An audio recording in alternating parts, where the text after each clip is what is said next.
Welcome to the Great Mechanical Pencils YouTube channel. Today, we're looking at the Pentel Windom. The Pentel Windom is a remarkable example of innovation in mechanical pencil design.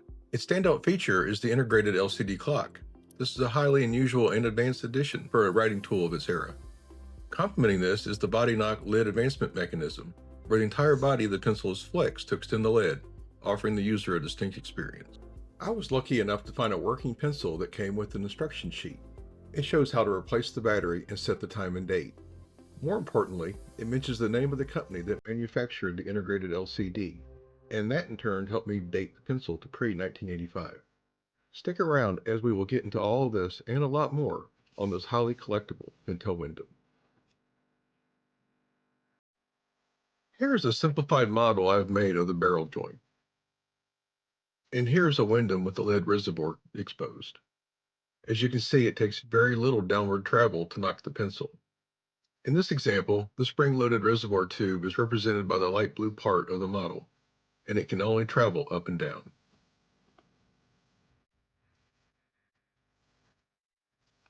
Inside the top of the barrel joint is a conical recess. When the pencil is bent, the geometry forces the lead reservoir tube to move down, locking the pencil. When the flex on the barrel is released, the spring moves the reservoir tube back into position for the next knock. This ingenious design has not changed much since its inception. If you'd like to know more about these, I have a video on Japan's first body knock pencil, the Platinum Angle from 1977. I'll leave a link at the end. On the instructions, the digital watch manufacturer is identified as Suwa Seikosha. Suwa Seikosha merged with Epson Corporation in 1985 to form Seiko Epson, and my research indicates that branding was changed at that point. This further defines the Windom's timeline to the early 1980s, possibly even pre-1984. These instructions show you how to use the pencil and refill the lead. It also goes on to show you how to replace the battery and set the time and date. We will be covering all this coming up in just a minute. The instructions call for an S92 or a number 382 battery, but I was also able to use an LR41, also known as an AG3. The 1970s and 1980s was a period that benefited from the miniaturization of LED and then eventually LCD technology. This, combined with Japan's dominance in highly accurate quartz timepieces, made a perfect environment for integration into a variety of devices. There was a noticeable but brief marketing frenzy with the integration of timepieces into writing instruments in the 1980s. One of the earliest I could find was Mitsubishi's Pen Timer, released in 1980, followed not long after by the Platinum Writing Watch, and look out for a video on this one coming soon. Other manufacturers followed suit with models like Pilot's Quartz Pen in 1982, along with Zebra and many others. I have a few other pencils in my collection that are nearly identical, suggesting they could have been white labeled by another manufacturer.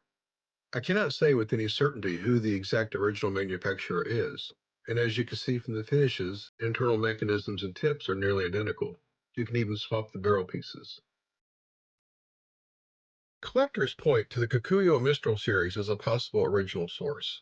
And if that's the case, the clear white labeling of the Mistral design for the Windom and rotating side knot conforms to a common manufacturing and marketing strategy used in the Japanese station industry of that era.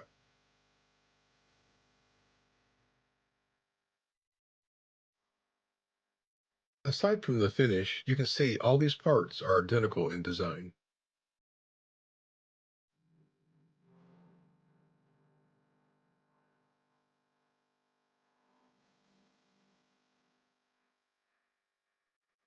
This goes on to demonstrate what I was talking about. These two pencils are separated by at least 20 years. However, you can swap the barrels. The threads are identical. And as you can see, the tips are also identical. Coming up next, we're going to have a look at the colors that were available on the Windom, and then we're going to wrap up the video with a quick look at replacing the battery and setting the clock, along with a few words of caution about my experience with the Windom. And if you're enjoying these videos, please like and subscribe. It really helps the channel.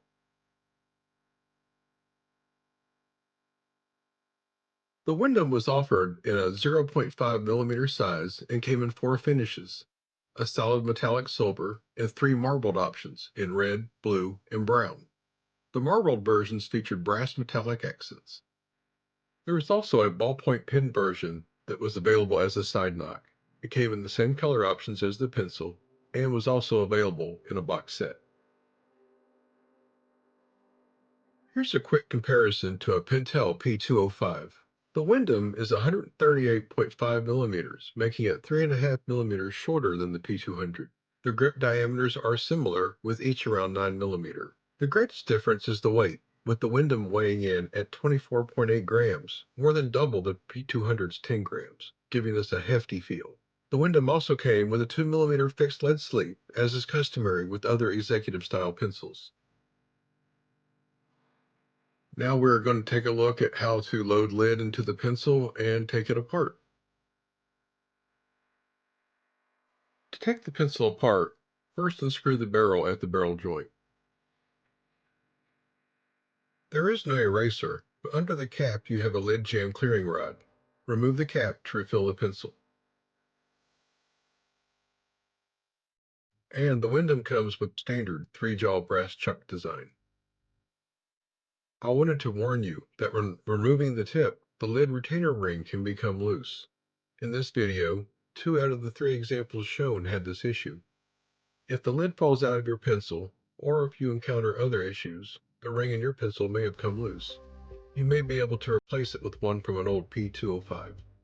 To retract the lid, hold the pencil in the flex position and push it back into the tip. This is similar to holding down the knock on a knock-type pencil to open the clutch mechanism, allowing the lid to move freely.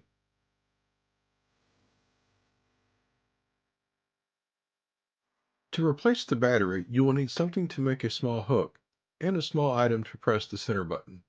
We'll get to more on that in just a minute.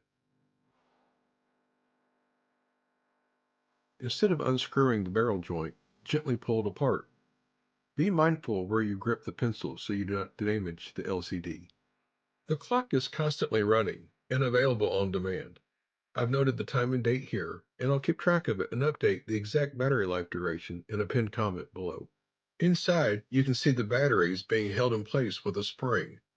I didn't capture this part on camera, but now you use the hook to pull the spring out and the battery will come right out.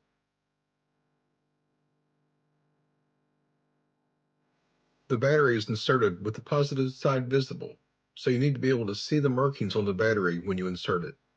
Then, push the spring in place with the taper pointed down. The pencil's end cap is multifunctional, equipped with 2 buttons.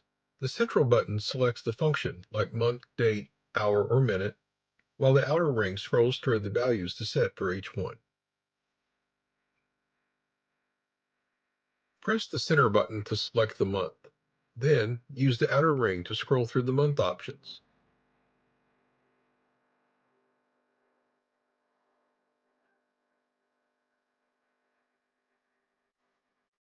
Next, you can press the center button again to set the date,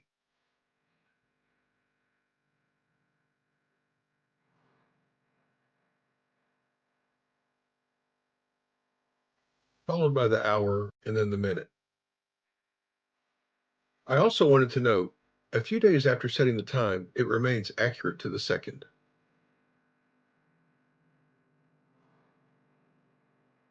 And as the final word of caution, be mindful where you grab the pencil when accessing the battery compartment. It can be tight, and you can easily damage the LCD with very little pressure. Before we wrap up the video, I wanted to talk about the list price. Although I have not been able to confirm this in a catalog, this popular Japanese stationery magazine states the Wyndham sold for 8,000 yen. To put that in context, in the 1980s, spending 8,000 yen is the same as spending almost $80 US in 2025. So this was a premium tier pencil. In closing, the Pentel Wyndham is a highly collectible gem, especially when found in working condition. As Pentel's only body knock pencil and the sole model featuring an integrated timepiece, it showcases rare innovations that set it apart. Its 8,000 yen price tag likely contributed to a limited production run, which further enhances its scarcity and collectability today. making it a prize find for vintage pencil enthusiasts.